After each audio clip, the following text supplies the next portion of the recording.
मौसम तो ऐसा लग रहा है दिल गार्डन गार्डन हो रहा है, बहुत मजा आ रहा है यहाँ पे, क्या लबे सीरीज सा लग रहा है, दिल गार्डन गार्डन सा हो रहा है। वर्ल्ड कप का फीवर बहुत ज़ोरों शोरों पर है। अर्जेंटीना और पोर्चुगल दोनों क्वालिफाई कर चुकी हैं और इसी बीच में फैंटेसी फुटबॉल भी तेज़ी से अपना फीवर फैला रहा है।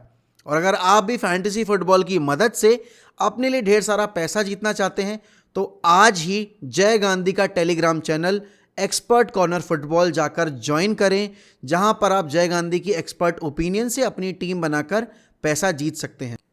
और अगर आप विजन 11 डाउनलोड कर उस पर EC football coupon code use करेंगे तो आपको 300 रुपये का अश्योर्ड बोनस भी मिलेगा। और यही नहीं, दोनों का लिंक मैंने डिस्क्रिप्शन में दिया हुआ है। इसके अलावा पिछले मैच में जय गांधी ने ब्राज़ील वर्सेस स्विट्ज़रलैंड में बहुत ही अच्छा बेनिफिट कमाया है, जिसकी डिटेल्स आपकी स्क्रीन पर फ्लैश हो रही हैं। तो आज ही डाउनलोड करो विजन 11 ऐप, आज ही जाओ और जय गांधी का टेलीग्राम चैनल ज्वाइन करो और उसके साथ आपके पास अपॉर्चुनिटी है 1000 रुपीज़ का कैश प्राइज जीतने की। जी हाँ, जय गांधी अपने टेलीग्राम चैनल पर डेली 5 लकी विनर्स को 1000 रुपीज़ का विनिंग अमाउंट दे रहे हैं यूपीआई पेमेंट के थ्रू।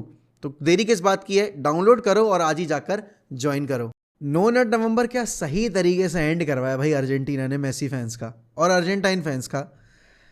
कल परफॉर्मेंस पे बात करेंगे, सब चीज़ से बात करेंगे, लेकिन एक चीज़ से बात करनी ज़रूरी है और वो है वर्ल्ड कप ने कल आखिरी बार अपने गोट को खेलते देखा। और यहाँ मैं बात ना मेसी की कर रहा हूँ ना मैं रोनाल्डो कर रहा हूँ, मैं यहाँ बात कर रहा हूँ ओचोआ की। क्योंकि कल मेक्सिको भले ही अपना गेम जीती सऊदी के अगेंस्ट, लेकिन वो वर्ल्ड कप से एलिमिनेट हो गए क्योंकि उनका गोल डिफरेंस जो था वो पोलैंड से कम था। तो Mexico even after playing well has been eliminated from the World Cup and this was the last time we watched Ochoa in this particular competition. Ochoa का रिकॉर्ड वर्ल्ड कप में बहुत शानदार रहा है। बच्चा बच्चा जो वर्ल्ड कप के बारे में जानता है, जो मेक्सिको के बारे में जानता है, वो ओचोआ के बारे में जानता ही जानता है। तो वर्ल्ड कप ने अपने आखिरी एक लेजेंड खोया है कल। और अगर किसी को रिस्पेक्ट अपनी पे कर रही है तो कमेंट सेक्शन में ओचोआ लिख के ज़रूर जाना। बट बात करते हैं यार मेक्सिको सऊदी अरबिया के बाद अर्जेंटीना वर्सेस पोलैंड की। और पोलैंड कल गेम में बिल्कुल भी नहीं दिखी। कल अर्जेंटीना के squad selection was top notch, Argentina का game plan was top notch, Argentina की लड़कियां वॉज टॉप नॉच, ठीक है ना। और पोलैंड लेवेंडोस्की क्वालिफाई भले ही कर गए राउंड ऑफ 16 के लिए, बट आई थिंक मैं ये नहीं कहूँगा कि अनडिजर्वेडली गए हैं। जीते थे वो गेम अपना सऊदी अरेबिया के अगेंस्ट, तो हाँ उन्होंने एक गेम तो जीता था, लेकिन मुझे वो पैशन नहीं दिखती पोलैंड के गेम प्ले में जो मुझे कल मेक्सिको गेम में दिखी, या फिर मेक्सिको जिस तरीके से पोलैंड के अगेंस्ट खेली थी। बट कल अर्जेंटीना के एक एक प्लेयर ने जैसे रिस्पॉन्सिबिलिटी ली है, और ऐसा नहीं है कि स्कोर लाइन अगर 2-0 दिख रही है तो अर्जेंटीना ने डोमिनेट नहीं किया। भाई अर्जेंटीना ने सेकेंड हाफ में लिटरली पोलैंड को पूरा का पूरा डोमिनेट किया, पिन डाउन करके रखा उनको उनके ही हाफ में। And there were at least 4 goal scoring opportunities. Julian Alvarez ने, जैसे मैंने प्रिडिक्ट किया था भाई कल लाइव स्ट्रीम पर कि Alvarez will come up with a goal, Alvarez ने गोल स्कोर किया। मैंने मैकैलिस्टर के लिए भी बोला था McAllister is going to be the key for Argentina in that midfield. McAllister ने भी गोल स्कोर किया। तो अब मैं अपना नाम चेंज करके बाबा ज्ञानी मोहक रख लूँ या जो भी रखना है वो रख लूँ, ये तुम लोग मुझे बता देना। बट बात अगर यहाँ पे मैं मेसी की करूँ, भाई there is a reason why always Argentine fans pray to God के भाई मेसी कुछ कर दे, मेसी कुछ कर दे, मेसी कुछ कर दे। अब देखो स्टेट पैडिंग वाले जो लोग हैं उनको तो शायद इतना समझ में नहीं आए कि मेसी का कितना इन्वॉल्वमेंट था गेम के अंदर, लेकिन अगर आप मेसी का हीट मैप देखोगे, अगर आप मेसी का ऑफ द बॉल मूवमेंट देखोगे, मेसी का ड्रॉप करना और उसके बाद गेम को रन करना, वो अगर नोटिस किया हो किसी ने तो उसको पता है कि other than that penalty miss, Messi ने पूरे गेम में कुछ गलत नहीं किया। And Messi is the key that actually binds the entire Argentine front attack. क्योंकि यहाँ पर आप देख रहे हो अल्वारेज का रोल क्या था, अल्वारेज का रोल था बैकलाइन को स्ट्रेच करना, और अल्वारेज ने वो बखूबी तौर पे किया है। Alvarez could have scored at least 2 goals, एक वो जो उसका स्कफ हो गया वो शॉट अर्लियर, और एक जो उसने शॉट लिया लेकिन वो नेट आउटर पोस्ट पे लगा जाके। बट भाई what a finish from Julian Alvarez. And यहाँ पे पता है, यहाँ पे आपको स्कलोनी की तारीफ करनी पड़ेगी कि लिसांद्रो मार्टिनेज इल थे, वो नहीं इसलिए स्टार्ट करे, एंड रोमेरो और ओटामेंडी ने पोलैंड के अटैकर्स को, लेवेंडोस्की को, आपके बाकी उनके प्लेयर्स को खेलने का मौका नहीं दिया। और अगर मैं एरियल थ्रेट की बात करूं तो हाँ, एरियल थ्रेट, फिजिकल सुपीरियरिटी आपके पास पोलैंड के पास थी, तो वो उन्होंने बिल्कुल कैंसिल आउट कर दी। मुझे पर्सनली डिपॉल का गेम उतना ऑफ द बॉल पसंद नहीं आया, मतलब सॉरी, विद द बॉल उतना गेम पसंद नहीं आया। लेकिन अगर मैं ऑफ द बॉल की बात करूं, जो डर्टी टैकल्स होते हैं, जो आपको गेम ब्रेक करना होता है, वो सारा कुछ डिपॉल ने अच्छे से किया। लेकिन एक जो मुझे शिकायत डिपॉल से, क्योंकि मैंने अर्जेंटीना को इतना कोपा अमेरिका में फॉलो नहीं किया था, मैं उसकी हाइप जो सुनता हुआ आ रहा था उसके बेसिस पर मैंने एक्सपेक्ट किया था कि भाई डिपॉल जो है गेम रन करेगा मिडफील्ड में, क्योंकि आपका एंजो फर्नांडिस दूसरे एंड पे, भाई after Messi he was the best player for Argentina on the pitch. Enzo Fernandez ने लिटरली पूरी मिडफील्ड का शो रन किया है मेसी के साथ में मिलके। एंड हाँ, वही वाली बात है कि उसके खाते में गोल नहीं आया जैसे पिछले मैच में आया था, but Enzo Fernandez was so instrumental in this victory for Argentina against Poland. और सबसे बड़ी चीज़ पता है क्या है, आपने पोलैंड के उस अटैक को या उस मिड लाइन को गेम खेलने ही नहीं दिया, आपने बॉल रिटेन ही नहीं करने दी। आप उनके पास बॉल आती थी, you were throwing in tackles, you were throwing in interception, और आप उसके बाद बॉल जीत कर वापस से अटैक डेवलप करते थे। फर्स्ट हाफ में थोड़ा सा डल था अर्जेंटीना का अटैक, उतना फ्लूइड गेम प्ले नहीं दिखा हमें जो हमें सेकेंड हाफ में देखने को मिला, वेयर आपने देखा Di Maria was involving himself much more.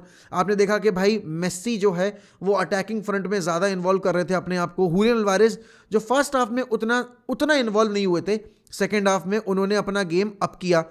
एक चीज़ जो मैं तारीफ करना चाहूँगा कि अकूनिया जब पिच पे था तब आपने देखा कि जो अटैक था, जो हमेशा हमें पिछले 2 गेम से हमें शिकायत मिल रही थी कि जो अटैक है उनका बहुत ही राइट सेंटर्ड है, मतलब राइट साइड सेंटर्ड है, वो लेफ्ट पे नहीं आते। कल के गेम में हमने पोलैंड को लेफ्ट साइड, मतलब पोलैंड के अगेंस्ट हमने लेफ्ट साइड पर भी अटैक डेवलप होता देखा, क्योंकि अल्वारेज जो एक चीज़ प्रोवाइड करता है जो आपका लॉटरो मार्टिनेज नहीं करता है, he can operate as a wide forward, और वो चीज़ हमें बार बार देखने को मिल रही थी।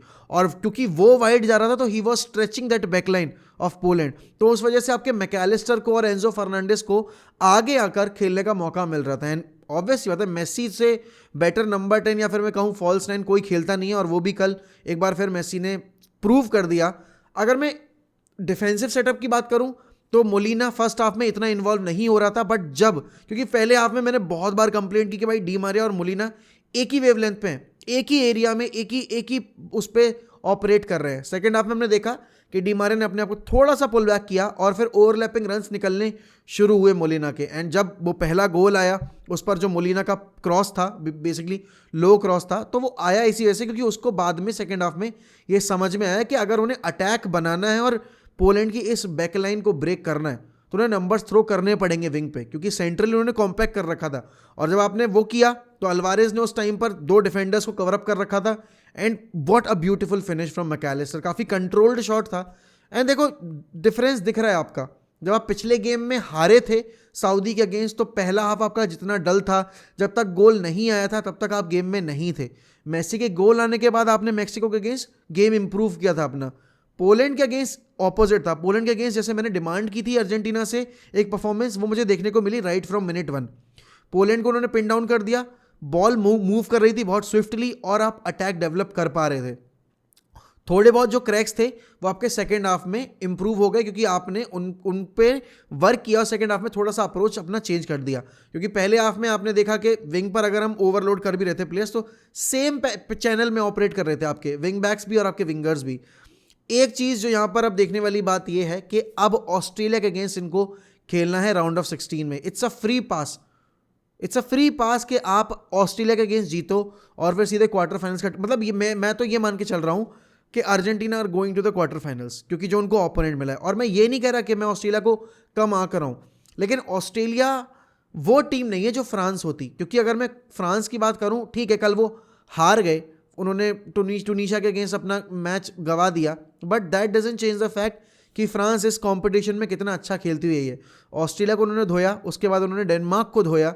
कल ठीक है कल वो थोड़ा ऑफ लगे, लेकिन वो ऑफ होना इसलिए अफोर्ड भी कर सकते थे क्योंकि उनके पास 6 पॉइंट का कुशन था। तो यहाँ पर आई थिंक अब एक अच्छा मौका है क्वार्टर फाइनल्स में जाने का अर्जेंटीना के पास। और क्योंकि फ्रांस को अब जो है अच्छा कंपटीशन मिलेगा पोलैंड से, क्योंकि पोलैंड से क्या कंपटीशन मिलेगा, बैकलाइन उनकी पीछे बैठेगी। बट आई थिंक मेरा दिल तो बहुत दुखा है यार, मैक्सिको क्वालिफाई नहीं करके गई है। मैक्सिको मेरे हिसाब से, this is my personal opinion, Mexico जैसा खेली है पोलैंड के अगेंस्ट और कल सऊदी के against, they should have gone through. और क्योंकि मुझे इसलिए और दुख हो रहा है क्योंकि मेरा जो प्रिडिक्शन था ग्रुप स्टेज का, उसमें एक डेनमार्क ने मुझे डिसअपॉइंट किया और एक मुझे मैक्सिको ने डिसअपॉइंट किया। बाकी तो मेरे 6 टीमें बिल्कुल सही गई हैं। मैंने सेनेगल प्रिडिक्ट की, सेनेगल गई, नेदरलैंड्स की, नेदरलैंड्स गई, मैंने फ्रांस की थी, फ्रांस गई है, अर्जेंटीना की थी, अर्जेंटीना गई है। और दूसरे ग्रुप से कौन सी मैंने प्रिडिक्ट की थी, दूसरे ग्रुप से जो भी क्वालिफाई कर गई है, इंग्लैंड की थी मैंने और यूएसए की थी, वो भी क्वालिफाई कर गई हैं। तो मेरा प्रिडिक्शन रेट तो सही चल रहा है, लेकिन हाँ डेनमार्क का बहुत बड़ा अपसेट था ये मेरे हिसाब से। जितनी हाइप हम सब लेकर चल रहे थे डेनमार्क की, क्योंकि डेनमार्क एक ऐसी टीम थी जिसको हम डार्क हॉर्स की तरह ट्रीट कर रहे थे, लेकिन डेनमार्क ने भाई इस पूरे वर्ल्ड कप में सिर्फ 1 गोल स्कोर किया और वो एक मैच नहीं जीते हैं। वो कल ऑस्ट्रेलिया के अगेंस्ट भी हार गए, वो टुनीशिया के अगेंस्ट ड्रॉ खेल गए थे पहला मैच, और फ्रांस के अगेंस्ट वो अच्छा खेले थे लेकिन फिर भी हार गए थे। तो डेनमार्क का जिस तरीके से ये वर्ल्ड कप कैंपेन एंड हुआ है ना, दिस इट इज़ अनएक्सपेक्टेडली, मतलब इट हैज़ एंडेड अनएक्सपेक्टेडली। और अब यहाँ पर अगर मैं बेल्जियम वाले ग्रुप की बात करूँ, क्योंकि आज आपको पता है भाई, आज जो बड़े मैचेस हैं उसमें बेल्जियम का मैच है और उसमें जर्मनी का मैच है। दोनों टीमों को अपना मैच जीतना है, तभी वो आगे क्वालिफाई कर सकते हैं। क्योंकि बेल्जियम को अगर वो नहीं जीते और वहाँ पर अगर ड्रॉ हो गया दूसरा मैच, तो they are going out. Morocco को ड्रॉ निकालना है अगर बेल्जियम हार रही होगी अपना मैच, और यहाँ पर जर्मनी को तो हर हाल में जीतना ही जीतना है, इरिस्पेक्टिव ऑफ क्या रिजल्ट आता है आपके स्पेन वर्सेस जापान का। एंड उन्हें उसके साथ जीडी भी इंप्रूव करना है, क्योंकि जापान के भी 4 पॉइंट हैं, और अगर जर्मनी का जीडी इंप्रूव नहीं हुआ तो they will be heading out of the competition. But कौन सी बिगर अपसेट होगी, Belgium going out of the World Cup या Germany going out of the World Cup? क्योंकि बेल्जियम के खेमे में इतनी ज़्यादा, क्या मैं कहूँ, न्यूज़ लीक हो चुकी है, सब कुछ हो चुका है, और उनका स्क्वाड कभी मैंने रेट इसलिए किया भी नहीं था because they are not well equipped बोलूँ मैं टैलेंट के मामले में। They have an aging squad, और वो एक टीम केमिस्ट्री जो आपको अर्जेंटीना में दिख रही है, वो एक टीम केमिस्ट्री जो आपको पोर्चुगल में दिख रही है, स्पेन में दिख रही है, तो वो चीज़ नहीं है नेदरलैंड्स में, वो सॉरी बेल्जियम में, और वो चीज़ आपको दिख रही है न्यूज़ मीडिया में जो उनके प्लेयर्स आकर बोल रहे हैं। बात आती है जर्मनी की। जर्मनी को अगर क्वालिफाई करना है भाई, तो उन्हें अपने फ्रुल्कर को उतारना पड़ेगा अटैकिंग ऑप्शन के तौर पर, बिकॉज वो दोनों गेम में आकर काफ़ी इम्पैक्टफुल रहा है। और जर्मनी यहाँ से आगे कंपटीशन में जाना तभी हासिल कर पाएगी जब वो अपना जीडी है कोस्टा रिका के अगेंस्ट इंप्रूव करेंगे, क्योंकि कोस्टा रिका जीती भले ही थी जापान से, बट उनकी परफॉर्मेंस बहुत लेथर्जिक थी। एंड यहाँ पर जापान अगर ड्रॉ कर जाती है तो फिर जर्मनी इज़ हेडिंग आउट, चाहे वो कुछ भी कर ले, क्योंकि जापान के 3 पॉइंट हैं जापान के, और यहाँ ड्रॉ कर लिया उन्होंने तो उनका जीडी अच्छा है, तो वो आगे क्वालिफाई करके चले ही जाएंगे। बट लेट्स सी क्या होता है। आप लोग मुझे बताइए कमेंट सेक्शन में कि आपके हिसाब से कौन सी टीम आगे जाएगी बेल्जियम जर्मनी में से, और किसके जाने से कंपटीशन थोड़ा डल हो जाएगा। एंड मेसी मोमेंट हमें और भी इस वर्ल्ड कप में देखने को मिलेंगे, which is absolutely fantastic. Congratulations to all the Argentina fans, and I think deservedly गए हैं वो कंपटीशन में, भले ही पहला गेम चाहे जैसा खेला हो, बट उसके बाद से अर्जेंटीना ने बहुत अच्छी परफॉर्मेंस दी है। एंजो फर्नांडिस के लिए बहुत सारे क्लब आके खड़े होने वाले हैं, देखते हैं भाई किस क्लब में जाता है वो। Alvarez is the new big thing in the coming seasons, and Man City ने क्या ब्रिलियंट स्ट्राइकर साइन किया है भाई। Kudos to Man City for getting him on board.